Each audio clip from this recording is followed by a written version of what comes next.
Hello दोस्तों, स्वागत है आपका आपके अपने channel Indira TV the story box channel में।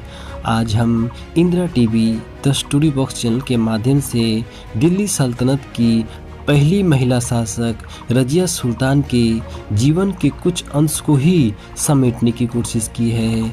हमें उम्मीद है हमारी ये कोशिश आपको बेहद पसंद आएगी।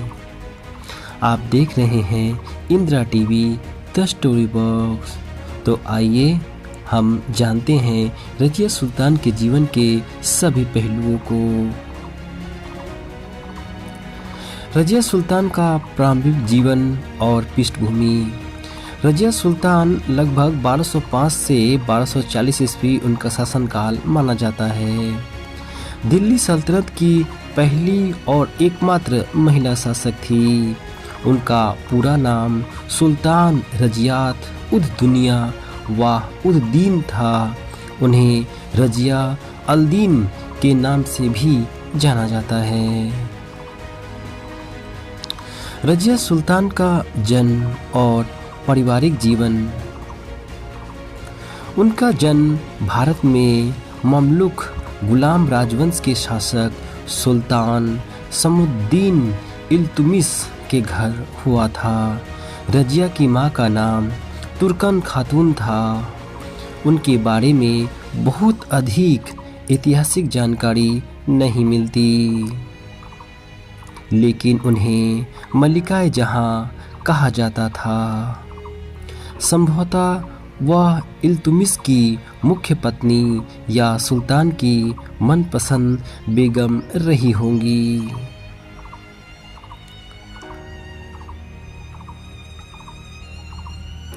रजिया के प्रमुख 4 भाई थे: रुमुकुद्दीन फिरोज शाह, मोहम्मद शहाबुद्दीन और मुर्गिसुद्दीन बरहम शाह। सभी बारी बारी से दिल्ली के सुल्तान बने, लेकिन सभी कमज़ोर साबित हुए और कुछ अमीर लोगों के नियंत्रण में रहे।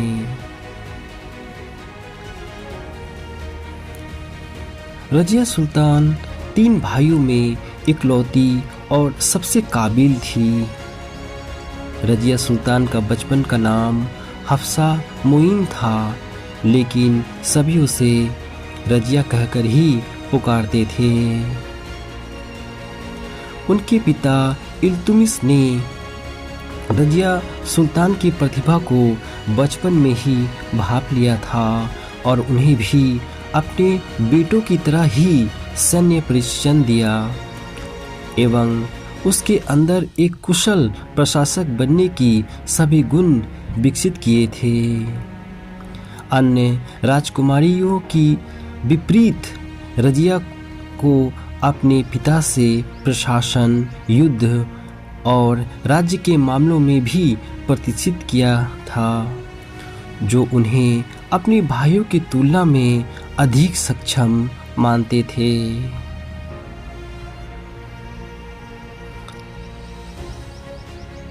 सिंहासन के लिए रजिया सुल्तान का संघर्ष जीवन। पिता इल्तुमिश ने पहले अपने बड़े बेटे को उत्तराधिकारी के रूप में तैयार किया था, लेकिन दुर्भाग्यवश उसकी अल्पायु में मृत्यु हो गई, जिसके बाद इल्तुमिश ने रजिया सुल्तान में कुशल प्रशासनिक व सैन्य गुण को पहचानते हुए अपनी उत्तराधिकारी बनाने की घोषणा कर दी। हालांकि दिल्ली के तख्त पर बैठना रजिया सुल्तान के लिए इतना आसान नहीं था। दरअसल 1236 में इल्तुमिश की अचानक मृत्यु के बाद मुस्लिम समुदाय ने एक महिला को सुल्तान के रूप में स्वीकार करने से मना कर दिया और रजिया के भाई रुकुद्दीन फिरोज को दिल्ली के राज सिंहासन पर बैठा दिया। हालांकि वह अक्षम था और अपनी मां शाह तुर्कन के प्रभाव में शासन करता था। उसके कुशासन के कारण दिल्ली के रईसों और लोगों ने विद्रोह कर दिया, जिसके कारण उसे उखाड़ फेंका गया। आप देख रहे हैं Indira TV the story box. फिर 10 नवंबर 1236 में रजिया सुल्तान पहली मुस्लिम शासन के रूप में दिल्ली की शासक बनी। रजिया सुल्तान ने अपनी बुद्धिमत्ता और विवेकशीलता के तर्क पर दिल्ली का सिंहासन कुशलतापूर्वक संभाला और रूढ़िवादी मुस्लिम समाज को चौंका दिया, और उन्होंने खुद को एक दूरदर्शी, न्यायप्रिय, व्यवहार कुशल, प्रजा के हित करने वाली शासिका साबित किया। उन्होंने अपने राज्य का जमकर विस्तार किया एवं विकास के बहुत से काम करवाए।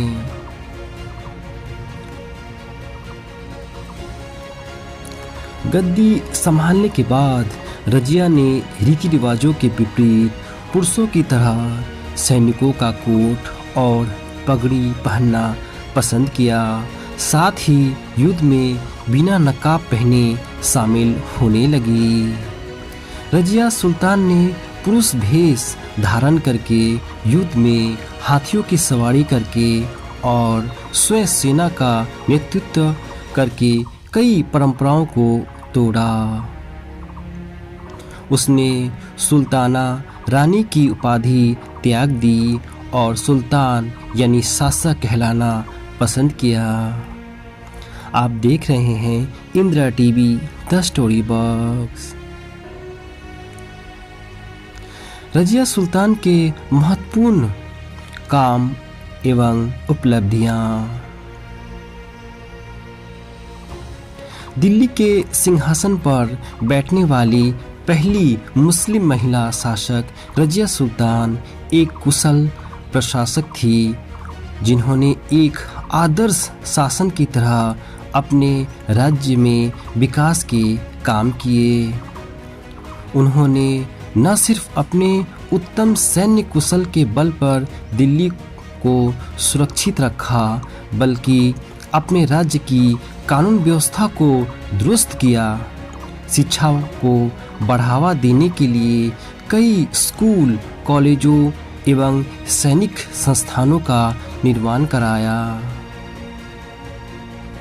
अपने राज्य में पानी की व्यवस्था को सुचारू ढंग से चलाने के लिए कुएं और नलकूप खुदवाए, सड़कें बनाई। इसके अलावा उन्होंने हिंदू और मुस्लिम एकता के लिए काम किया और कला, संस्कृति और संगीत को भी प्रोत्साहन दिया। साथ ही व्यापारिक लेन देन में रजिया सुल्तान ने अपने शासनकाल में चांदी के टांके, बिलियन और सोने के सिक्के जारी किए थे। इन सिक्कों पर उन्होंने महिलाओं का स्तंभ, समय की रानी, सुल्तान रजिया और शमसुद्दीन इल्तुतमिश की बेटी लिखवाया था। आप देख रहे हैं Indira TV the story box. Razia Sultan की प्रेम प्रसंग। रजिया सुल्तान का उसके गुलाम जमालुद्दीन याकूत के साथ मोहब्बत की कहानी इतिहास में दर्ज है। रजिया सुल्तान को अपने सलाहकार याकूत के साथ इश्क हो गया था। दोनों का प्यार जल्द ही परवान चढ़ने लगा, जिसके बाद तमाम मुस्लिम शासकों ने इसका विरोध किया।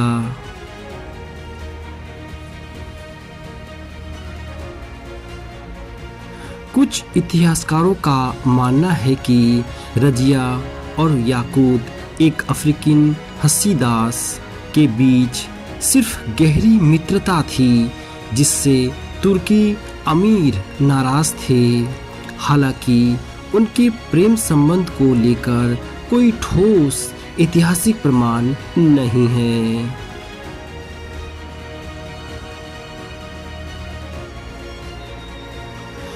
रजिया सुल्तान की वैवाहिक जीवन।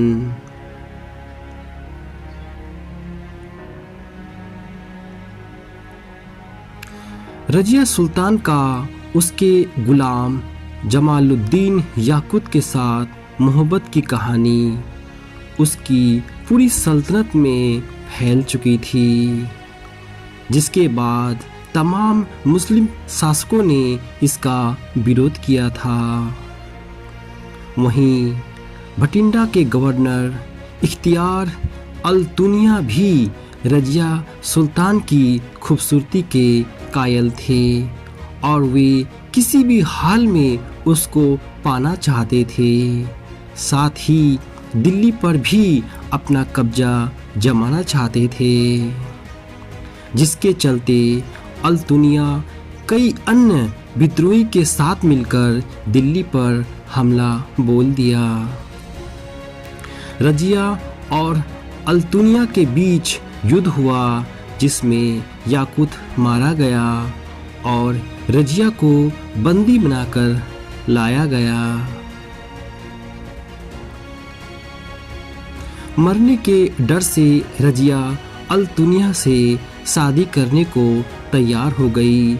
इसी बीच रजिया के भाई मेजुद्दीन बेरहम शाह सिंहासन हथिया लिया। अपनी सल्तनत की वापसी के लिए रजिया और उसके पति अल्तुनिया ने बेरहम शाह से युद्ध किया, जिसमें उनकी हार हुई। उन्हें दिल्ली छोड़कर भागना पड़ा। रजिया सुल्तान का वैवाहिक जीवन राजनीतिक संघर्षों से भरा रहा और उनका अंत भी दुखद हुआ।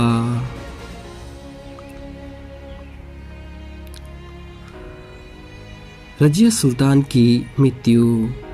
रजिया और अल्तुनिया दिल्ली को पुनः जीतने में असफल रहे और युद्ध में उनकी हार हुई, जिसके कारण उन्हें दिल्ली छोड़कर भागना पड़ा और अगले दिन वे कैथल पहुँचे, जहां उनकी सेना ने साथ छोड़ दिया। वहां डाकुओं के द्वारा 14 अक्टूबर 1240 ईस्वी को दोनों मारे गए। उपसंहार। रजिया सुल्तान की मृत्यु एक दुखद और रहस्यमय घटना थी। वह भारत की पहली महिला शासक थी, लेकिन पुरुष प्रधान समाज और अमीरों के षड्यंत्रों के कारण उन्हें सत्ता से बेदखल कर दिया। रजिया सुल्तान ने सिक्कों पर अमअद उल निस्वा यह कथन लिखवाई, जिसका अर्थ है अस्तित्व की एकता।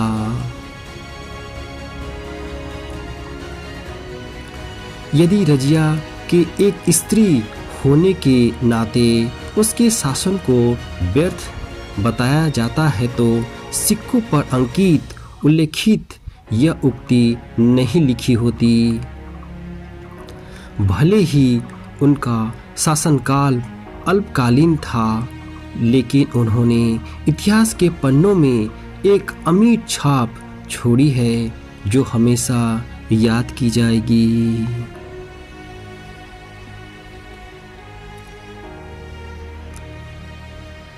रजिया सुल्तान की जीवन गाथा आपको कैसी लगी? अपने बहुमूल्य विचार आप हमें कमेंट में बता सकते हैं, या कोई सुझाव देना चाहते हैं तो वह भी कह सकते हैं। मुझे आपके सुझावों का इंतज़ार रहेगा। अपना ख्याल रखिए। धन्यवाद दोस्तों।